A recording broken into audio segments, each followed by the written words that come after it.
The wind carried a restless hush across the dry plains that night, the kind that makes even the coyotes pause and listen. Under the fading moon, a lone woman stumbled through the brush, her dress torn at the hem and her arms scratched from branches.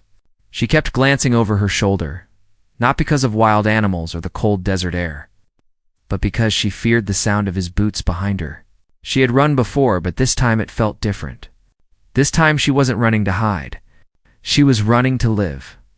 She held a small bundle close to her chest, wrapped in an old quilt that smelled faintly of cedar and smoke. It wasn't much, just a few coins, a folded letter, and a silver hairpin that once belonged to her mother. Her breath shook with every step as the dry earth crunched beneath her shoes. The town she left behind looked quiet from afar, but she knew eyes would soon open, doors would soon slam, and angry voices would rise like dust kicked up by horses. She prayed they wouldn't find her trail, though she knew her husband had a way of hunting things down, especially things he believed belonged to him. The land around her stretched wide under the pale sky. Endless desert grass, rusted rocks, and sandstone ridges. People called this part of the frontier harsh and unforgiving, a place where only the strongest survived. Tonight, she hoped it would forgive her. She knew she could not make it far on foot, not with the night giving way to dawn. She just needed enough distance before.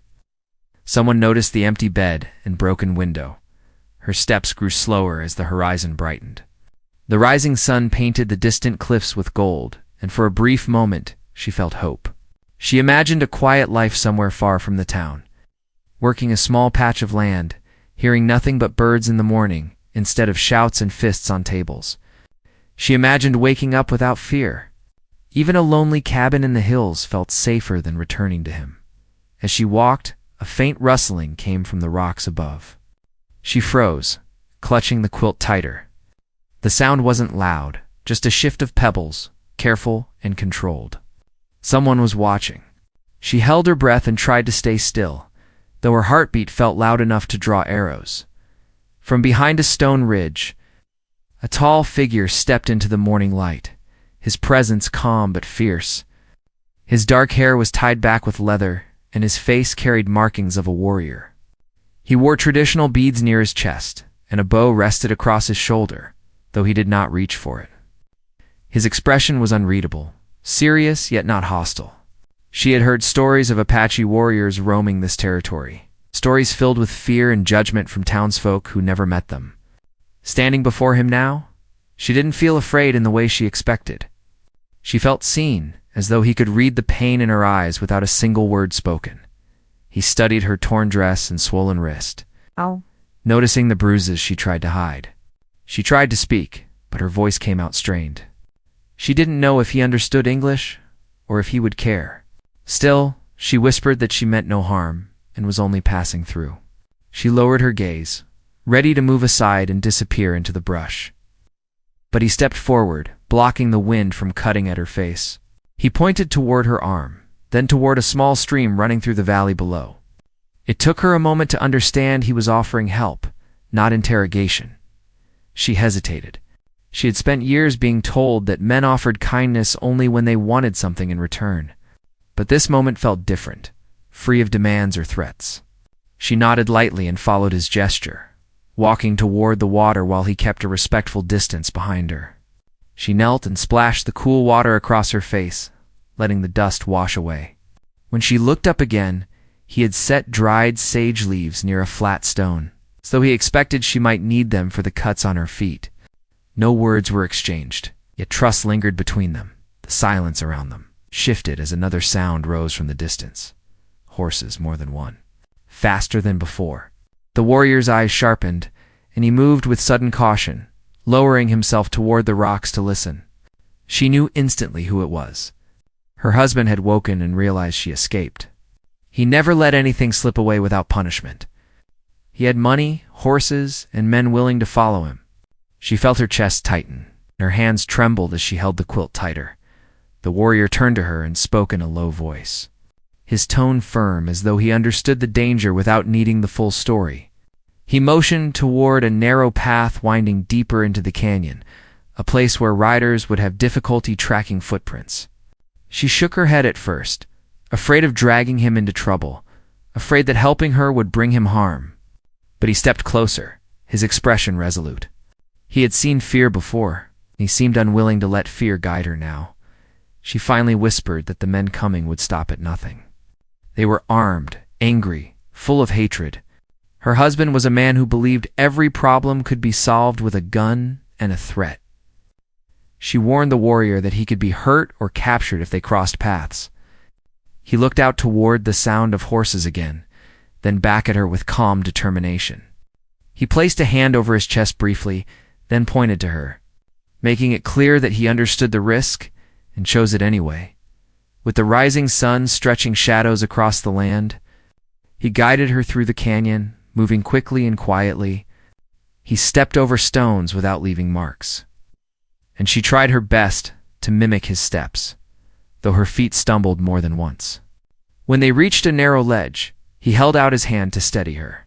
She hesitated, then took it, feeling strength in his grip, not dominance. Behind them, the sound of hooves grew sharper. Voices echoed faintly, curses carried on the wind. They were close enough now that she recognized the tone, the fury, the claim of ownership. Her heart raced. She could see dust clouds rising from behind the ridge as riders approached the valley. The warrior stopped and turned back, his stance protective, as though he might stay behind to delay the pursuers.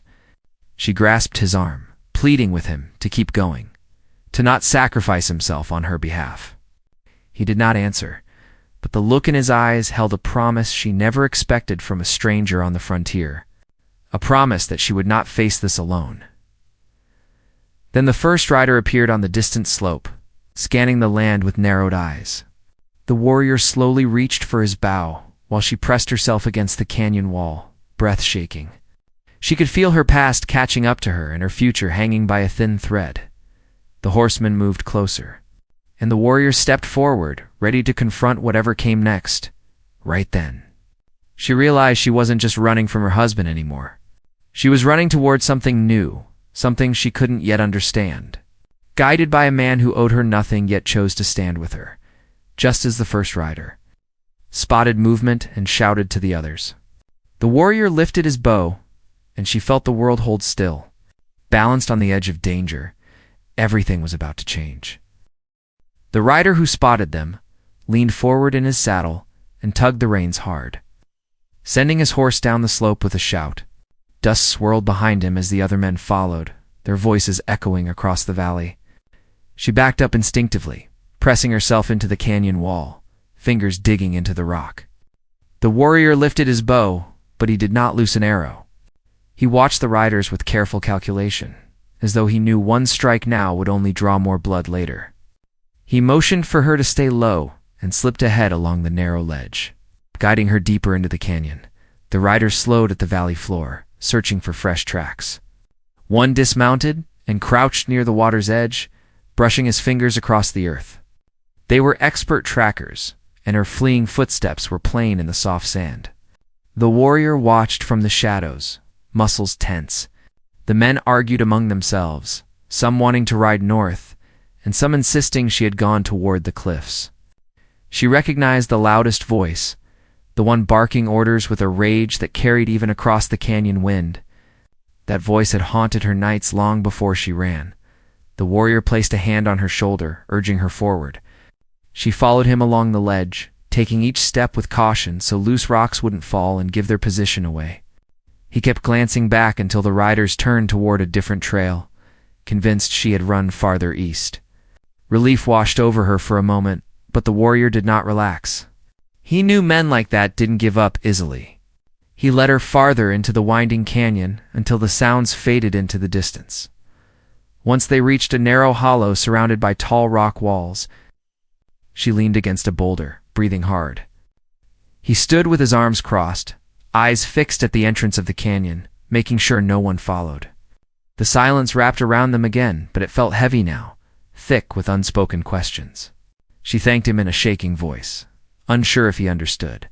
He nodded once, though his expression showed he had more on his mind. He pointed to her bruised wrist, then to the dried leaves he carried. She sat down and let him tend to her cuts, surprised by the gentleness of his hands. He worked with care, pressing herbs onto her skin to ease the swelling. She noticed the beads on his necklace and the carved patterns on the wood of his bow. Every detail of him felt tied to the land itself, as though he belonged to a world she had only seen through fear-filled stories told by settlers who never left their porches. When he finished treating her cuts, she felt the urge to explain why she was running, but her voice trembled before the words could form. She looked away toward the canyon walls, remembering the nights that pushed her to escape. She wasn't just leaving a town or a man, she was leaving years of scars that no one ever saw. She tried to hold herself together, but her breathing shook. The warrior watched quietly, not pressing her for answers. He finally spoke, saying a few soft words in his own tongue, then repeated a shorter phrase in English. His accent was deep, but his meaning was clear. He told her she was safe for now. She didn't know why that simple assurance struck her so deeply, but she nodded and swallowed hard. Safe didn't feel familiar. He gestured that they needed to move again soon before the heat rose and the riders circled back. She followed him as they climbed higher into the rocks, away from open ground. The terrain grew rougher, and she struggled to keep up, her legs aching. He slowed his pace, adjusting without making her feel weak. Along the path, she noticed signs of places where people once camped. Faded traces of fire pits, feather strands caught in branches, and stones arranged in patterns. She realized this canyon wasn't just a hiding place. It was territory. Watched and guarded long before she arrived. When they reached a ridge overlooking open prairie, she paused and looked back at the valley where the riders had searched. From up here everything seemed smaller, even her fear. She told him she had nowhere to go, no family willing to take her in, no land of her own to run to. The warrior listened without interrupting. He then pointed toward distant mountains, far beyond the plains.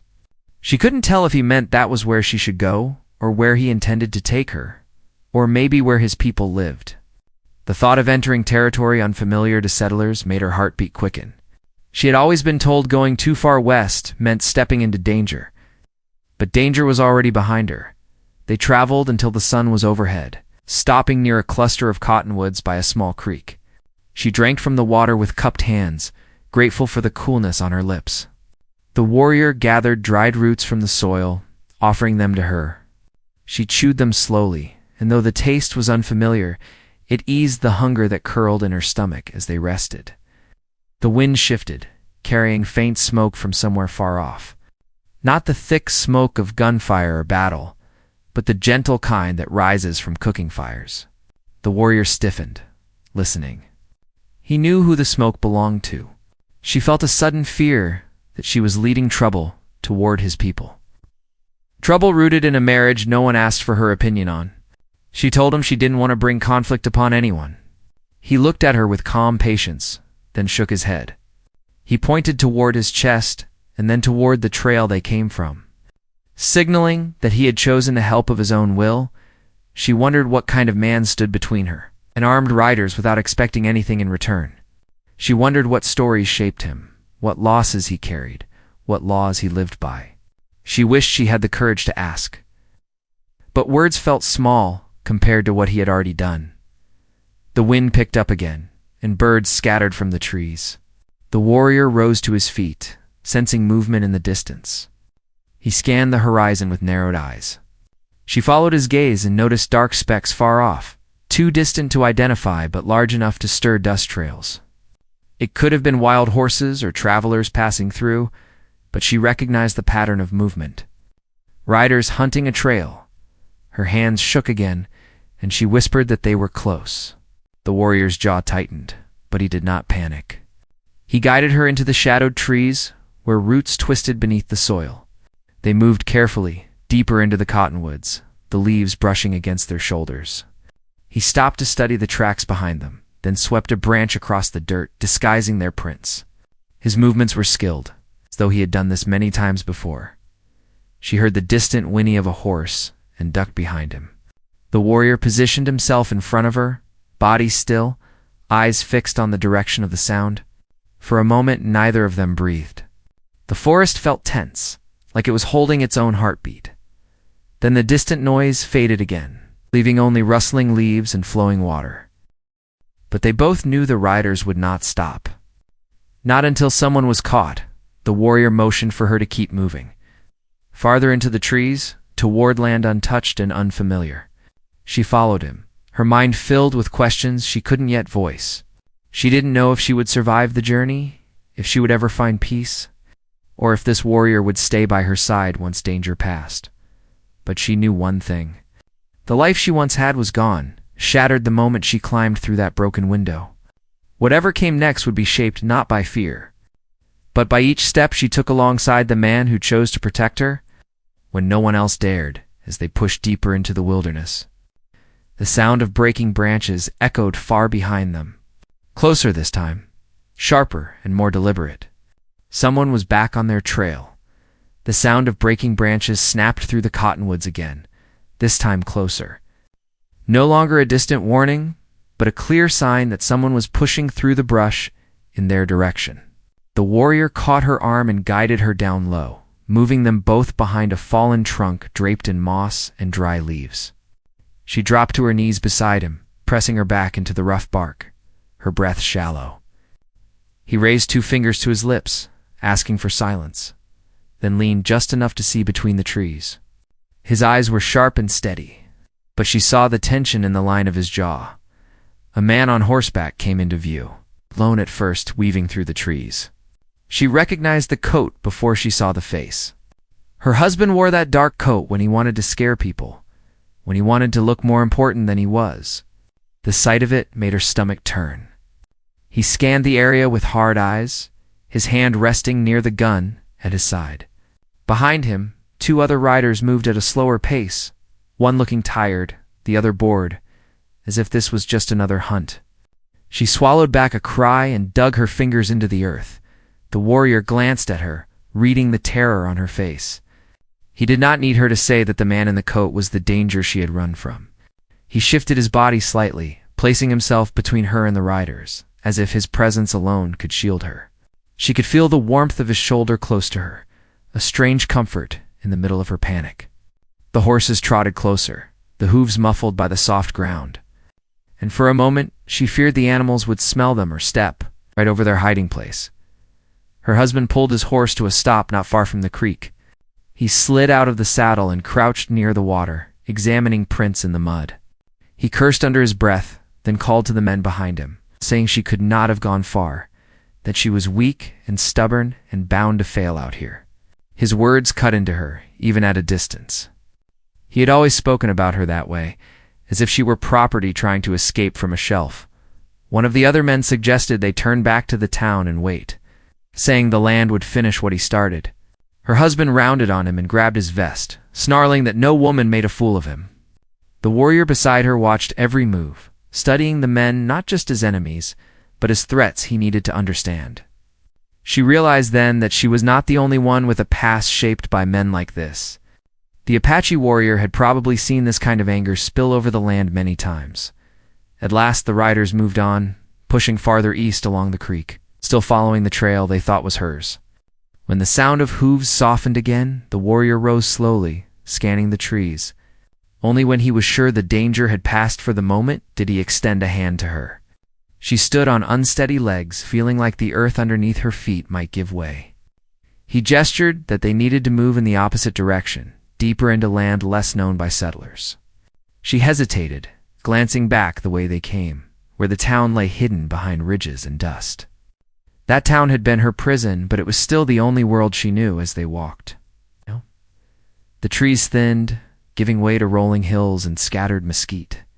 To break the tightness in her chest, she finally spoke, her voice rough at first. She told him her name was Lily, the first time she had said her own name out loud in what felt like forever without hearing it spat back at her. He listened, then touched his chest and said his own name, slow so she could catch it.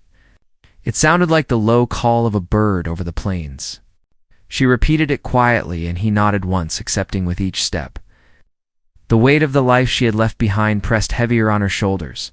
She told him in broken pieces how she came to be married to the man in the dark coat, how her father owed money for a failed crop and a broken plow, how the man with the gun and the good boots offered to clear the debt if Lily agreed to marry him. The wedding had been quick, held in a small church, with dusty windows and a tired preacher. Her father cried with relief, not joy. Lily tried to convince herself it was a duty, a way to save the family land. But once the vows were spoken, her husband saw her less as a wife and more as a possession he had purchased. She did not share every detail. She did not need to. The way her voice shook when she mentioned the nights, the smashed plates, the threats whispered in the dark said enough. The warrior walked in silence beside her, but his hands curled into fists every so often. She could tell he understood more than his few English words could express. To fill the space between them, he began to show her small things about the land, as if teaching her how to survive would keep her mind from drowning in memory. He pointed out tracks of rabbits near a clump of brush, showed her how to break a twig without making noise, and where to step on loose rock so it would not slide. As the day stretched on, they approached higher ground where the air felt clearer. The warrior paused on a ridge and looked toward the west, where a thin line of smoke rose in the distance. He seemed to weigh a choice in his mind. Lily realized that smoke marked his people. If he took her there, it could bring danger to them. If he did not, she would be alone again, with riders searching the plains and a cruel husband gaining ground. The conflict was not just hers anymore. It was his as well. He led her down into a shallow ravine and signaled for her to wait. Then he moved ahead alone, slipping into the grass without a sound. She crouched against the dirt wall, heart pounding, every minute stretching longer. Without him, she felt the wild land pressing in, full of shadows and unknown shapes.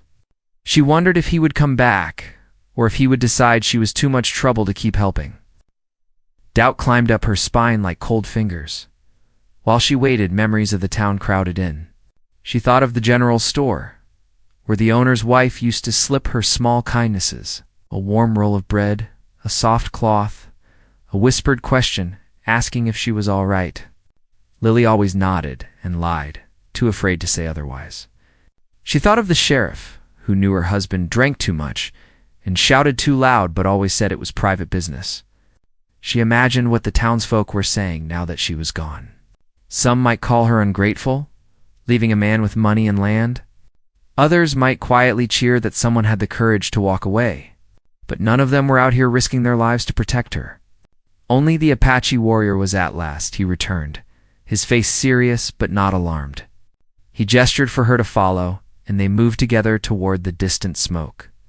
As they drew closer, she could hear faint sounds of voices, the laughter of children, and the low murmur of daily work. Her nervousness grew. She had been taught to fear these people, taught that they were wild and savage. But all she had seen so far was a man who treated her with more respect than anyone in her own town. They reached the edge of a small Apache camp nestled between low hills. Simple shelters made from poles and hides stood in a loose circle. Women tended fires, stirring pots, and drying meat on racks. Children paused in their play to stare at Lily, their eyes wide with curiosity. Men looked up from their work, hands stilling over tools and ropes. The warrior walked ahead, speaking in his own language, explaining who she was and why she was there.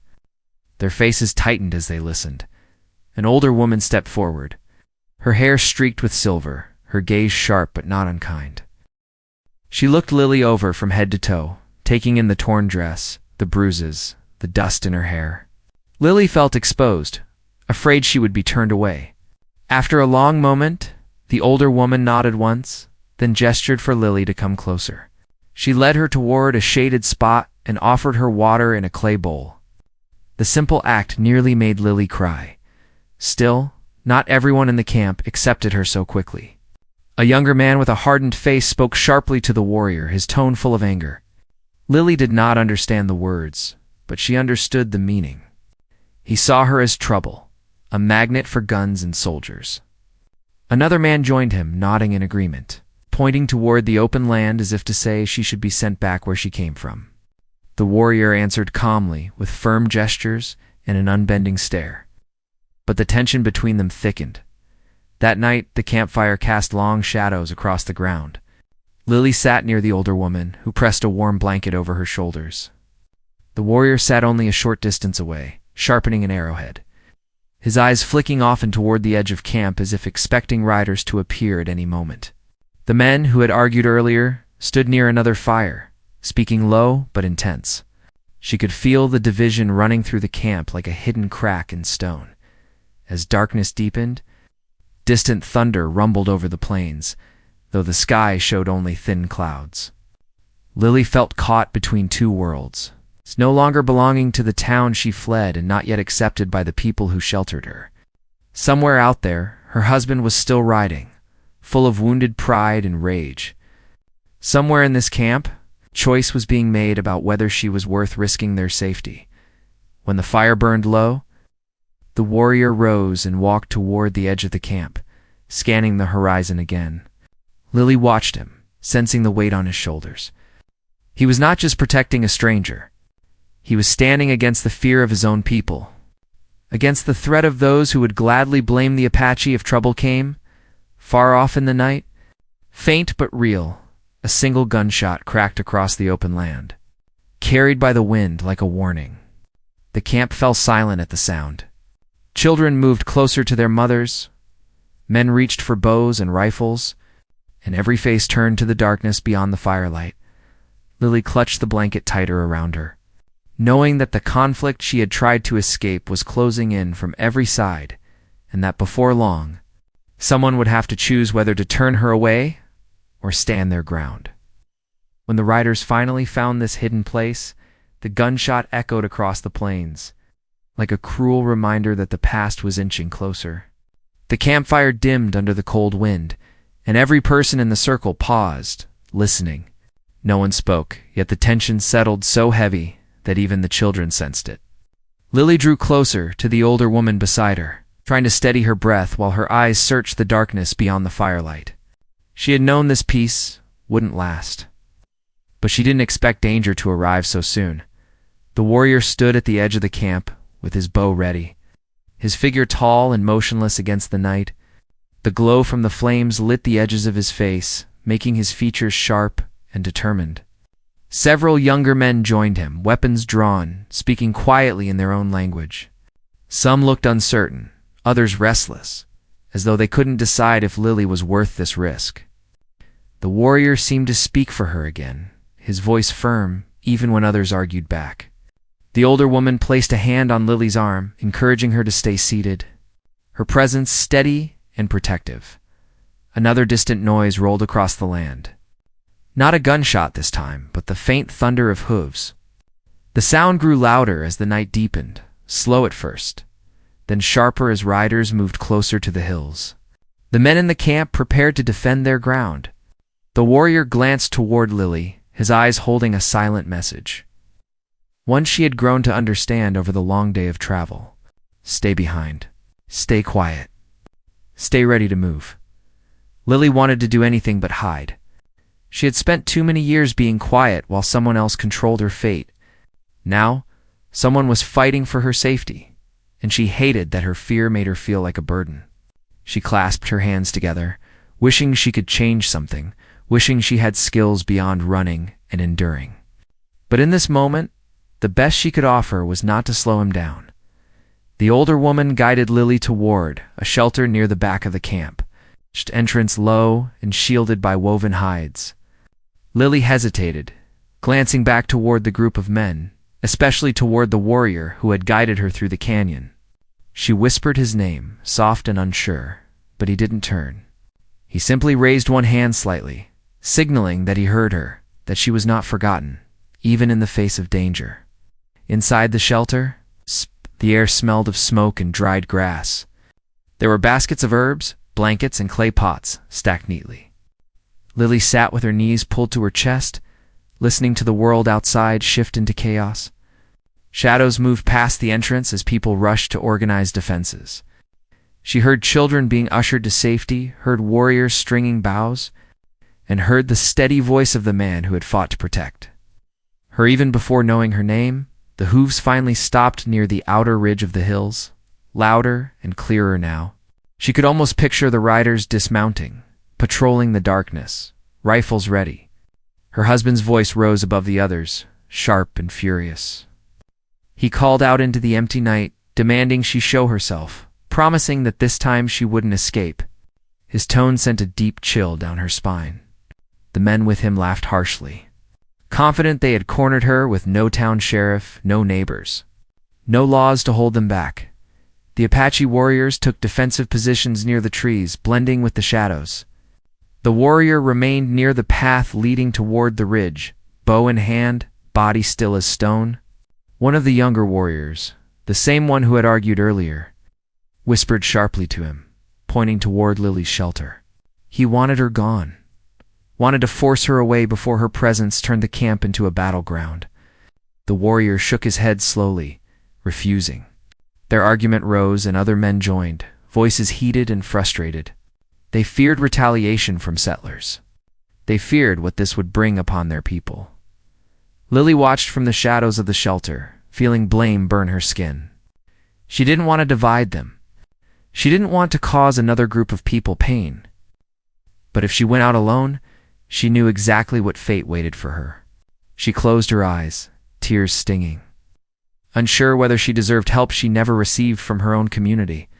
Before the men could decide anything, a sudden whistle sliced through the air, followed by a sharp, quick crack. Something struck one of the outer trees, splintering bark. The riders had fired a warning shot, testing the shadows, forcing a reaction. The children cried, and women pulled them deeper behind shelters. The warriors moved silently through the brush, preparing to strike only if the riders pushed farther. The warrior motioned again for silence, signaling others to hold their ground. More hoofbeats shifted, spreading out. The riders were circling, searching for a gap in the camp's hidden perimeter. Lily could hear her husband shouting threats, telling his men to watch for movement. He believed she was there. He believed the Apache were hiding her. And he wouldn't leave without something to prove. He still controlled her. The warrior moved closer to Lily's shelter, ouching beside the entrance. His breath was calm, steady, but his eyes were narrowed with resolve.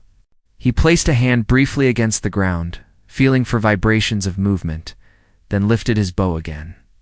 For the first time since she met him, she spoke first, her whisper trembling but firm.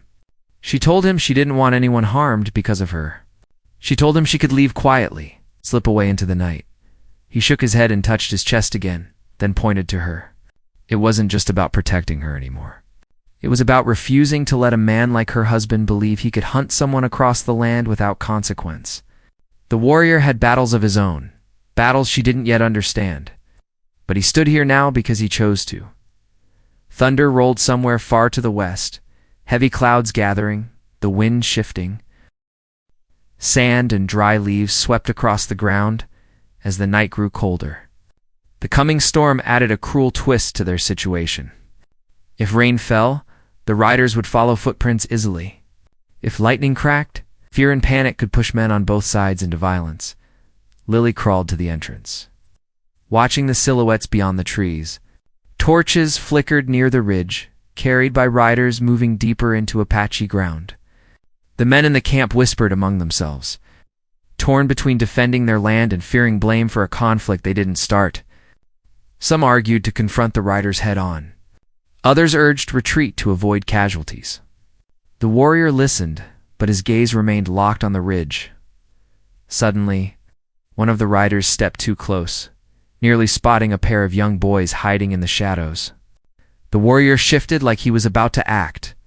Lily grabbed his sleeve without thinking, pleading silently. She could feel his tension, his readiness, his sense of duty. The boys trembled behind a low bush, eyes wide with terror. The rider cocked his head, suspicious, raising his torch higher. A branch cracked behind him. The rider spun, gun raised. The warrior slowly drew his bowstring back, waiting for the smallest sign that the rider intended to fire. The moment stretched like stretched rawhide. Tight enough to snap, rain began to fall in slow drops, tapping leaves, brushing dust into mud. The rider turned his horse away just before reaching the boys, calling to the others that the tracks were washed out. The boys slipped back to safety, though their eyes stayed fixed on the warrior who had been moments away from stepping into open danger. But the storm didn't drive the men away. It only made them angrier. Lily heard her husband shouting that the Apache were hiding her, that they were thieves and traitors. His men answered with curses and threats. The conflict was no longer about finding her. It was turning into something bigger, something that could ruin more than one life. Lightning cracked across the plains, illuminating the storm clouds in pale blue. The rain fell harder. The riders dismounted, setting up a temporary camp just beyond the ridge, determined to stay until dawn. They weren't leaving. They were planning. Back in the Apache camp, tensions rose. The younger warrior who opposed her pointed toward the storm, saying this was a sign to send her away. Others agreed, frightened of what dawn might bring. The older woman argued that no one should be left to wolves, especially not one already wounded. Voices rose, hands gestured sharply, feet paced through muddy earth. Lily stood at the center of the storm in silence, watching these people who barely knew her debate whether she was worth the danger. She wanted to speak, to defend herself, to promise she wouldn't bring harm to them, but the words stuck in her throat. The warrior stepped in front of her, speaking calmly yet firmly, his tone unwavering. He wasn't asking for permission. He was insisting on a stand. His voice cut through the rain, through fear, through argument. And though she couldn't understand the language, she felt every word. The night stretched, tense and uncertain. The riders waited beyond the ridge with guns and hate. The Apache camp waited behind shields and arrows. The storm raged above both sides, and Lily stood in the middle of it all, knowing that when the sun rose, everything would come to a breaking point, and someone would finally have to choose between peace, survival, and justice. Nothing would be the same once dawn touched the horizon. Rain washed through the night until everything felt quiet again, as though the land itself was holding its breath before dawn. Lily sat awake beside the shelter, wrapped in a blanket the older woman had given her. She watched the warrior standing by the tree line, his silhouette steady, even as storm winds tugged at his hair. He had not slept. None of them had. The riders still camped beyond the ridge, waiting for light, for clarity, for a moment to strike. The storm had delayed the inevitable, not erased it. When the first pale light touched the horizon, the warrior turned toward the camp and gave a soft whistle. Others rose silently from where they rested, tightening bowstrings, checking quivers, preparing not out of desire for battle, but readiness for whatever choice the dawn demanded. Lily stood slowly, heart heavy but resolute. She walked toward the warrior, stopping beside him. She whispered that she didn't want anyone harmed because of her. She said she could face her husband alone if it ended the danger for his people. He shook his head gently. He understood sacrifice, but he also understood dignity. He told her in halting English that no person should stand alone in a storm they never asked for. Lily exhaled shakily and nodded. She didn't have the strength to argue anymore. She simply didn't want fear to decide her fate again. As the sun rose, the riders mounted up and moved toward the camp. Their silhouettes appeared on the ridge like dark figures carved from the sky. Her husband led them, his posture sharp, his chin high, eyes fixed on the hidden camp below. The warriors of the camp formed a quiet line near the trees, not attacking, not retreating, simply standing together in defense of their land and each other. The tension held steady like a rope pulled tight between both sides. Lily stepped forward before anyone else could move. She walked through the wet grass toward the open clearing, not hiding, not shielding herself behind warriors or shelter walls. Her dress clung to her legs from the rain, and her hair fell loose around her shoulders. When she reached open ground, the riders saw her. Her husband pulled his horse to a stop, expression twisting with surprise and something darker. He demanded she return with him, shouting that she had humiliated him long enough. His men shifted uneasily, unsure if this confrontation was about law or pride. Lily stood tall and spoke with a steady voice she didn't recognize as her own. She told him she wasn't property. She told him she had left because life shouldn't be lived in fear. She didn't accuse, didn't scream. She simply stated the truth. Her husband's eyes flicked past her to the Apache warriors, assuming they had stolen her away. He raised his gun, pointing toward the warrior who stood behind her, calm and unflinching. The moment sharpened like glass. The warriors tensed. The riders gripped reins. The air felt ready to break. Lily stepped directly into her husband's line of fire, telling him that if he wanted to shoot someone, he would have to shoot her first. The words shook her, but she didn't step back. Her husband hesitated, breath shaking, his pride warring with his rage. For the first time, he realized the woman he thought he controlled was beyond his reach. Not because she was protected by others, because she no longer bowed to him. The silence stretched until one of the riders behind him muttered that this had gone too far.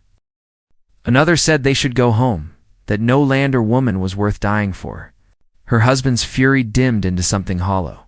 His hand lowered, the gun shaking before he finally holstered it. Rain dripped from his coat, and he looked at her with a bitterness that came not from losing her, but from losing power. Without another word, he turned his horse and rode away. The others followed, some at full gallop, eager to be done. A few glanced back at Lily with quiet sympathy, realizing what she had endured. When the last rider disappeared beyond the hills, the camp exhaled as though the whole world had been holding its breath. Lily turned back toward the warrior. She walked to him with tears in her eyes, tears born not from fear but release. The older woman joined her, placing a gentle hand on Lily's back, guiding her to sit and rest. The camp slowly returned to life, children emerging from hiding, men laying down weapons, women tending fires once more.